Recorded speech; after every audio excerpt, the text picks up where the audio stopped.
Hello and greetings from Iceland. This is one of the updates that has more questions than answers. And some of the questions are bigger than others, like what is this bulge doing under my country? First, I'm going to look at the Reykjanes Peninsula, where I also have to talk about ground uplift only on a smaller scale. And we just got a new image from the Met Office. And this is 1 month of magma accumulation. And since I'm not a scientist, I'm not going to analyze this, but it doesn't take an expert to see the outlines. And my first thoughts looking at this picture was how big this area is that is lifting due to the magma accumulation.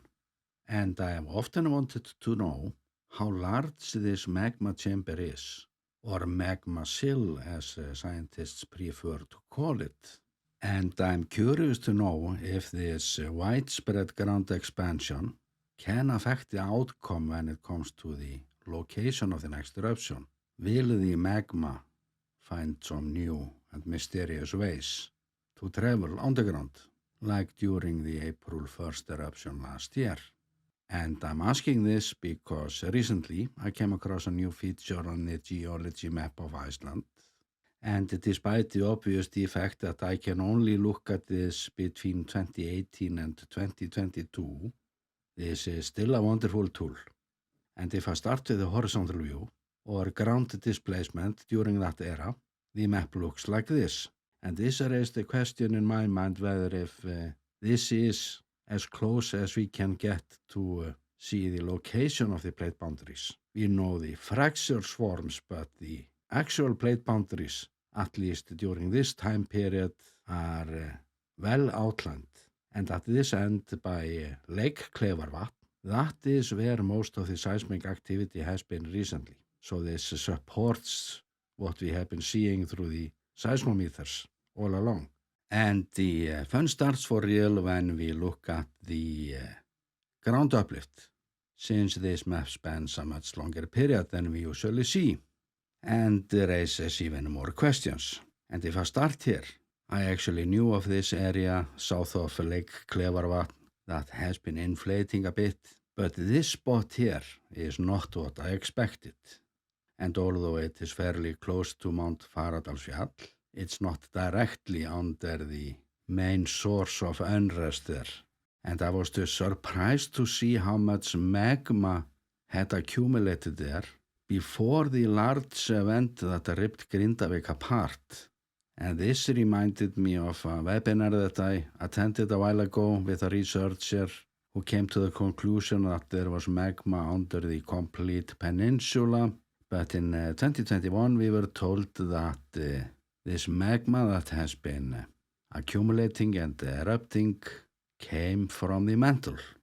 So I've sometimes heard this explained as a mixture of old and new magma erupting. But that is beside the point now. It has turned out to be very complicated for our experts to simplify the sequence of events since 2021. And I say for myself that I'm mainly after information about the plumbing system under there.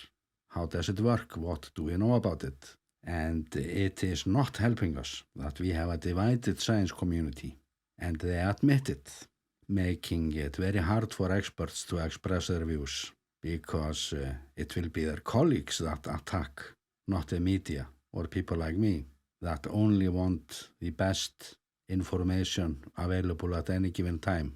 But anyway, this is one way to look at things. I'm leaving a link to this map so you can check this out yourself and have some fun with this. And when we zoom out to look at our complete island, that's when things get interesting.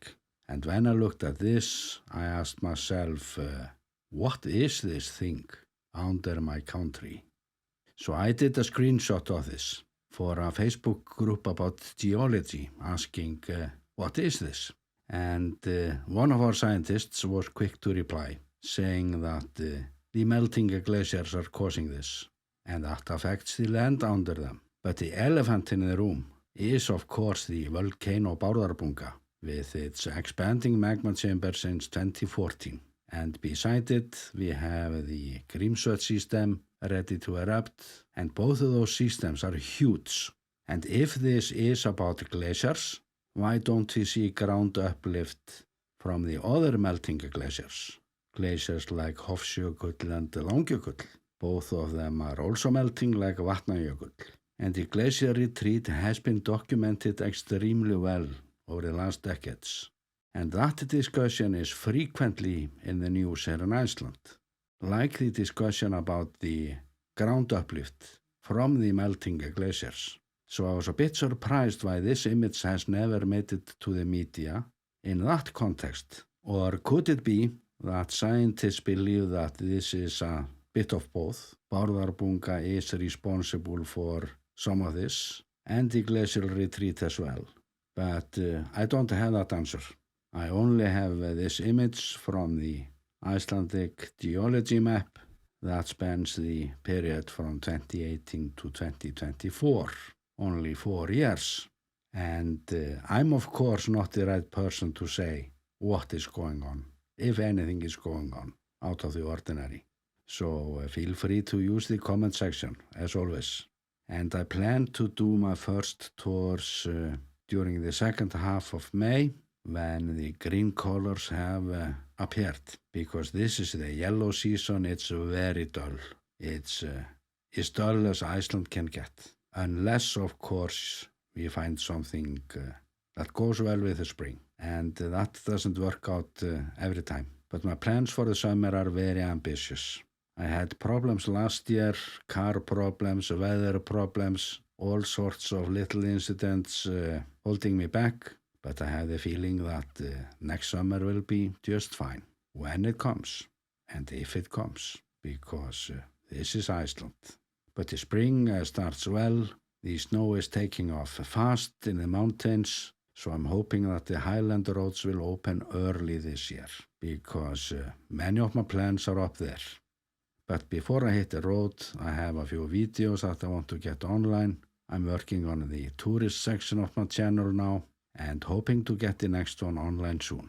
And with that, I'm sending you best regards from the volcano island, Iceland.